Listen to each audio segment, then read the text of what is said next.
අයිබෝවන් ඉතින් අපි පෞගිය දවසේ ගියානේ මහාචාර්ය සමන් වීරක්කොඩි මහත්මයාලගේ නිවසට. නිවසට කියන්නේ අපි කුඹුර වපුරන එක බලන්නනේ ගියේ. ඉතින් ගිහිල්ලා එතුමත් එක්කලා ඉතින් අපි කතා කරලා ඔබට වැදගත් කරුණු බොහොමයක් ගෙනාවා. ඉතින් අපි ගියපු දවසේ ඔය මම දකින්නේ මම යන වෙලේම මම ඊට කලින් මහාචාර්යතුමාගේ නිවසට ගිහිල්ලා තිබුණේ නෑ. මේ ඔබ දකින්නේ එතන ඉස්සෙල්ලාම භූමියට ඇතුල් වෙන කෙනෙකුට පෙනෙන දර්ශනය. උතන තියෙන්නේ අපේ මහාචාර්යතුමාගේ පරිසර හිතකාමී ලෙස පිහිටලා තියෙන හදා ඉදි කරලා තියෙන නිවස. සිත ගත දෙකම ප්‍රබෝධමත් කරන සිත සිසිල සිත මේ ගතට සිසිලක් සපයන සිතට සිසිලක් සපයන මනරම් වූ නිවසක් තමයි අපේ මහාචාර්යතුමා වාසය කරන්නේ. ඒ පරිසර පද්ධතිය කොච්චර සුන්දරද කියලා මටම හිතාගන්න බැරි වුණා අපි භූමියට ඇතුල් වුණාට පස්සේ. ඔය මම එතෙන්ට ගිහිල්ලා කලින් කිව්වා වගේම ඇතුල් වෙච්ච ගමන්ම ගත්ත දර්ශන ටික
ඔන්න එහෙනම් බලන්නකෝ අපේ මහාචාර්යතුමාගේ මහාචාර්ය සමන් වීරක්කොඩි මහත්මයාගේ කුඹුර තමයි මේ දකින්න යන්නේ පෙන්වන්න යන්නේ. මේ බලන්නකෝ කුඹුර. අපි කුඹුර වටේ ගිහිල්ලා පොඩ්ඩක් බලමු. මේ තියෙන්නේ වැඩසටහන් ක්‍රියාත්මකව කරන ස්ථානය. අපි ඔන්න එතනට යාබදව තමයි කුඹුර පිහිටලා තියෙන්නේ. ඔය තියෙන්නේ අක්කරයකට ටිකක් අඩු වෙන කුඹුරු භූමියක්. මේකට ජලය සම්පාදනය කරන ක්‍රමවේදය බැලුවාම අවශ්‍ය විදිහට ජලය තියෙනවා. ඉතින් අද මේ පැල හිටවන්න බලාපොරොත්තු වෙන්නේ පැරිෂුට් ක්‍රමයට තමයි වගාව කරන්න බලාපොරොත්තු වෙන්නේ. ඒ සඳහා තැටි ගොයම් තැටි දාලා තියෙන එක තමයි ඔබට පේන්නේ. උදේම මහාචාර්යතුමා තැටි ටික කුඹුර වටේ තියලා තිබුණා. මම යනකොට බලන්නකො ඔය කුඹුරේ අයිනේ සම්පූර්ණයෙන්ම වැට පුවක් ගස් පේලියක් තියෙනවා. ඊට අමතරව විවිධ වූ ශාක වර්ග, ඖෂධ වර්ග ඔය නියර අයින දිගේ වැට අයින දිගේ දැක ගන්න පුළුවන්. ඔය ඔක්කොම ඇදලා තියෙන ගොයම් තැටි ටික සේරම ගෙනහිලා දාලා තියෙනවා.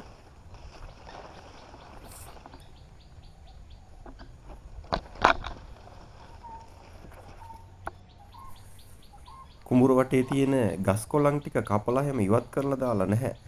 මම ඔය පල්ලෙහෙන් කැමරාව අල්ලගෙන යන්නේ අපිට වටේ පෙන්වන්න ඕනේ හින්දා ඔබට. ඔන්න ඔය විදිහට තමයි පේන්නේ. බලන්න කුඹුර වටේ බලනකොට ලස්සනයි නේද පුවක් ගස් පේලිය. ඕ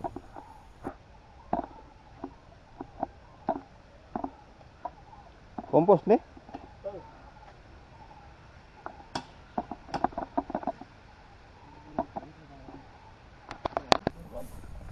පෙර ආතුවම නිවසේ සකස් කරගත්ත කොම්පොස්ට් කුඹුරට යොදන අවස්ථාව තමයි මම කියවනේ මං යනකොටත් වැඩ පටන් අරන් තිබ්බේ කියලා. මම ගියාට පස්සේ පොඩ්ඩක් වැඩ නැවැත්තුවා. නවත්තලා ආපහු වැඩ කරගෙන යනවා. අපි බලමු මොනවද කරන කාර්යයන් ටික තියෙන විදිය කොයි විදියටද මේ කටයුත්ත යන්නේ කියලා. ඉතින් මේ කුඹුරේ පැරිෂුට් ක්‍රමයට තමයි වී වගාව කරන්න බලාපොරොත්තු වෙලා තියෙන්නේ. ඒ අනුව තමයි සූදානම් වෙලා තියෙන්නේ. වටේ නම් කොළ වැටෙනවා.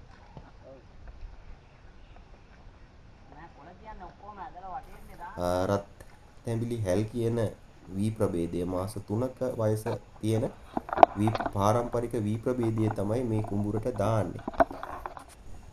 මේ කාර්යයන් ටික කරගෙන යන්න සහයෝග දක්වන්නේ පාරම්පරික බීජ හා ගොවි උරුමයන් සුවරැකීමේ ව්‍යාපාරය තමයි සහයෝගය දක්වන්නේ. ඒකේ ගුරුසිංහ මහත්මයා, ඒ වගේම අනුර මහත්මයා, ගාමිණී මහත්මයා ඇතුළු කණ්ඩායම ලොකු ශක්තියක් ලබා දෙනවා මේ කාර්ය කරගෙන යන සහයෝගයක් ලබා දෙනවා.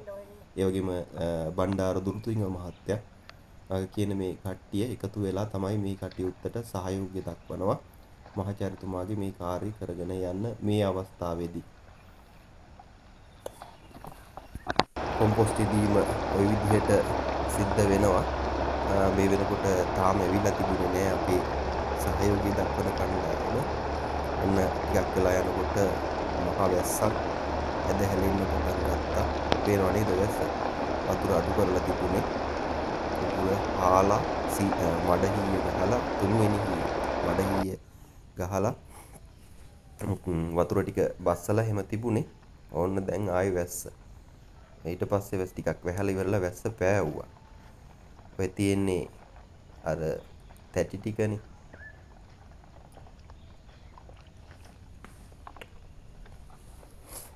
පැරිෂුට් තැටි.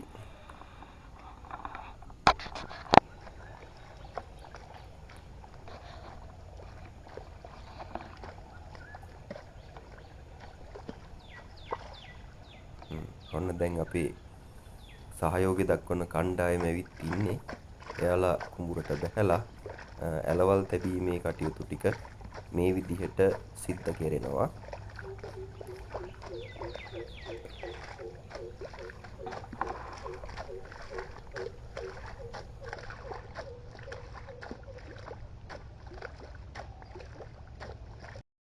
ඇත්තටම පළවෙනිම දේ තමයි කුඹුරක් කරන්න ප්‍රධානම හේතුව මම පුංචි කාලේ ඉඳන් මගේ තාත්තත් එක්කලා සීයත් එක්කලා කුඹුරට ගිහිල්ලා වැඩ කරපු කෙනෙක්. මොන්ටිසෝරි යන්න කලින් ගියේ මං කුඹුරට. එතකොට ඒ සීයලගේ ගොවි ක්‍රම අපි හොඳටම දැක්කා.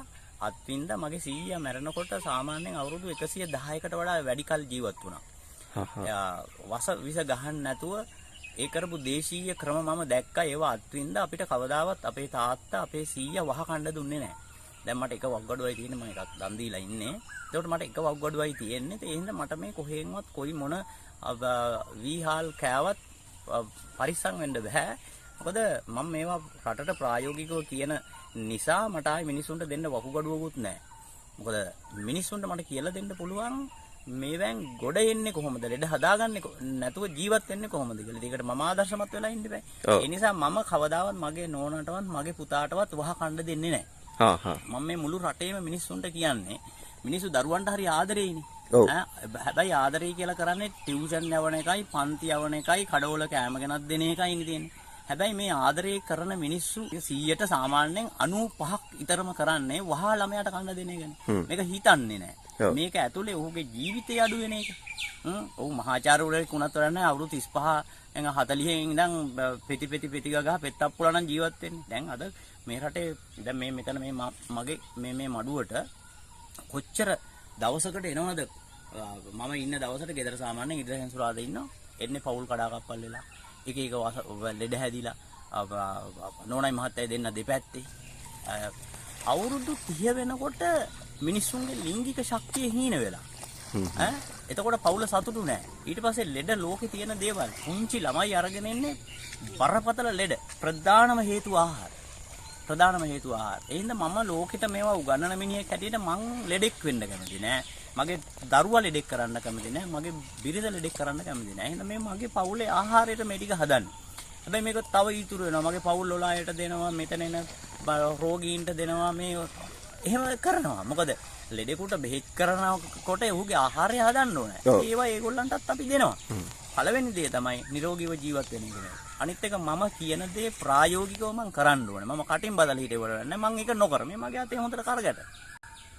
හොඳට කරගැට. අපිට ඕන තරම් වැඩ කරන්න පුළුවන්. මේ මගේ වත්තේ දේවල් හිටවගෙන තමයි මම ආහාරයට ගන්නෙ. ඒක බොහොම නිරෝගී ලෙඩ වෙන්නේ නැහැ. අපි කායික මානසික සුවයෙන් ජීවත් වෙන්න නම් ඇඟ මහන්සි කරන්නත් ඕනේ. සතියකට දවසක් හරි වෙලවටේ යන්නේ එක. වෙලට බහැලා කොන්ද නමලා වල් ගහක් ගලවන එක. මේක ඇතුලේ යන ව්‍යායාම ටික වෙන මිනිහෙකුට හම් වෙනවද? මිනිස්සු කරන්නේ කුඹුර වැඩ කරගන්නේ නැහැ. වහ කකා බඩගෙඩිය ලොකු වෙනවා කියලා හති දදා පාරේ යනවා. හා කිය. මං කියන්නේ බහැපියව කුඹුරට. ඒකනේ. බහැලා නියර උදැල්ල කරන් කොටපල්ලකෝ. මොකද වෙන්නේ කියලා බලන්න. ඔවුන්ගේ කුඹුරු වල් වැදිලා පුරන් වෙලා කඩෙන් වහගෙන අල්ල ගන්නවා පාරේ ඇවිදිනවා බඩගෙඩිය අඩු කරගන්න කියලා. පිස්සු జాතියක් එක්කලා අපි ජීවත් වෙන්නේ. මිනිස්සු හිතන්නේ අර පාරේ හැන්දෑවට ඇවිදින එක හරි. ඒක නිකන් මොඩල් එකක්. ඒක ලොකු පැෂන් එකක් වෙලා. ඒක ජොගින් යනවා කියලා කියන්නේ නේද? ජොගින් යනවා කියලා. ජොගින් පාත් හදලා තියෙන්නේ. ඉතිහාසෙම ජොගින් පාත්. ඔය බන්ට් එකේ මිනිස්සු ඇවිද්දා. නියරේ ඇවිද්දා. මේ තියෙන ජොගින් පාත්. ගිහින් එන්නකෝ වටේ මොකද වෙන්නේ කියලා බලන්න. සගේ ජොගින් පාත්. ඔව්. මේක වටේ ගිහින් එන්නකෝ බලන්න. මොකද වෙන්නේ කියලා බලන්න. එහෙනම් අපි සෝබනේ කර තියාගත්ත රොමැන්ටික් જાතියක් වෙලා තියෙනවා. මේ සෝබනේ ඇතුලේ ලෙඩ හුඟක් හදාගෙන ලොකු වියදම් ටිකක් හදාගෙන අපි කියනවා මේ රට දාලා යන්න ඕනේ. දැන් ළමයින්ට හැමෝටම කේන්දරේ පෙන්නලා මගෙන් අහන්නේ දෙමව්පියෝ ගෙනලා හොඳ ලොකු ෆැමිලි සර් මෙයාට රට යන්න පුළුවන්ද බලන්න.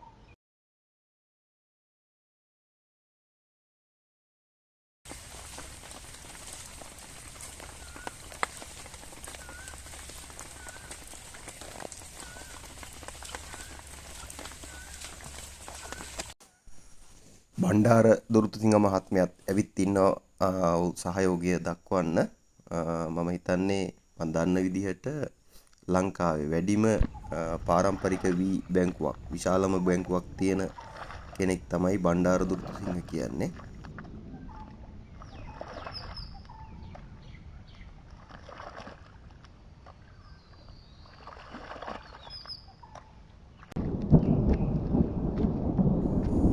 ඔන්න බලන්නකෝ පැරිෂුට් ගහන එයාගේ ක්‍රමේ කොහොමද කියලා. විස පිටින්ම අරගෙන ගලවලා ওই විදියට විසිරෙන්න දානවා. දාලා පස්සේ අර අඩුපාඩු තියෙන තැන්වලට නැවත පැල දාන එක තමයි එතුමා කරන්නේ.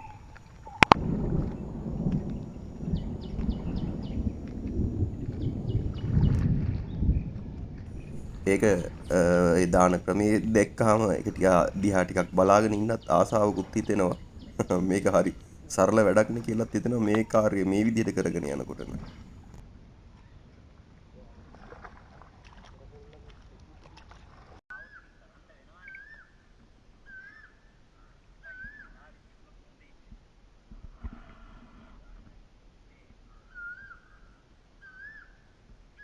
රටට ආදරය කරන කිසිදු දේශපාලඥයෙක්. ඔව්. ඔබලා මේ වසවිස නැති එකට විරුද්ධව නම් එන්න එපා. ඔව්. ඕට එක්කලා පන්න නැති. ඔව්. මේක මේ ආශිර්වාදයක් මේක කොහොම හරි කරන්න ඕනේ මිසක් මඩාකප්පල් කරන එකක් නෑ මේක මිනිස්සුන්ගේ ජීවිත පිළිබඳව. ඉතින් පාන්දරින් නැගිටලා ආවා වෙල පැත්තට බලන්න කොහොමද කියලා. බලන්න කොහෙනම් කොහොමද කියලා කොච්චර සුන්දර ලස්සන පරිසරයක්ද තියෙන්නේ කියලා මේ පැත්තේ. හැන්දෑ වුණා. පහුගිය දවසේ අපේ මහාචාර්යතුමාගේ කුඹුරේ ගොයම් පැල ටික හිටෙව්වනේ. ඊට පස්සේ වැඩ ඉවර වෙනකොට ඕන් කුඹුර පේනවනේ. ඇහෙනවද විවිධ සත්තුන්ගේ නාද රටාව. ඔය ලස්සන පරිසරයේ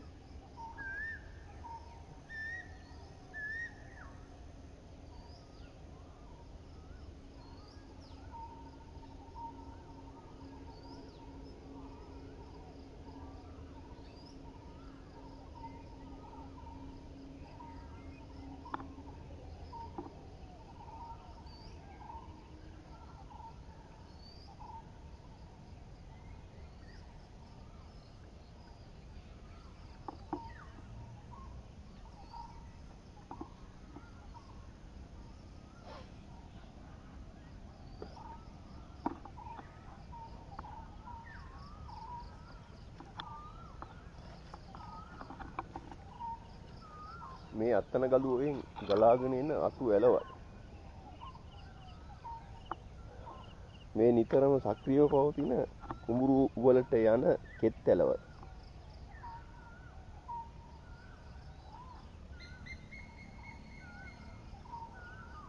අර පේන්නේ එහයින් යන අතු මේ බෙමුල්ල පාර මම හිතන්නේ ওই පාරෙන් තමයි අපි ආවේ. මේ පැත්තේ තියෙන්නේ මනස්කාන්ත කුඹුරු යාය. මේකේ තියෙන්නේ වැට. මේ වැට කපන්න නැතුව ඉතුරු කරලා තියලා තියෙන්නේ. මේකේ බොහොමයක් ඖෂධ තියෙනවා. මටත් හඳුනා ගන්න ලැබුණ ගොඩක් පැල ඇටි තියෙනවා. ඔසු ගුණයෙන් යුක්ත ඖෂධ ගුණයෙන් යුක්ත බොහොමයක් පැල ඇටි තියෙන නිසා බව තමයි මහාචාර්යතුමා ප්‍රකාශ කළේ. ගොයම් පැල හිටවපු දවසේ උදේ මහාචාර්යතුමාගේ නිවසෙන් අපිට ලැබුණා මම කවදාවත් කාලා නැති මාරම රසම රස කිරිබතක්. ඉතින් මහාචාර්යතුමාගෙන් ඇහුවාම එකෙන් කොටසක් පහුගිය වීඩියෝ එකේදී කිව්වා. මේකේ රහසය මේ කිරිබත උයපු කෙනා ගාව කොටසක් තියෙනවා.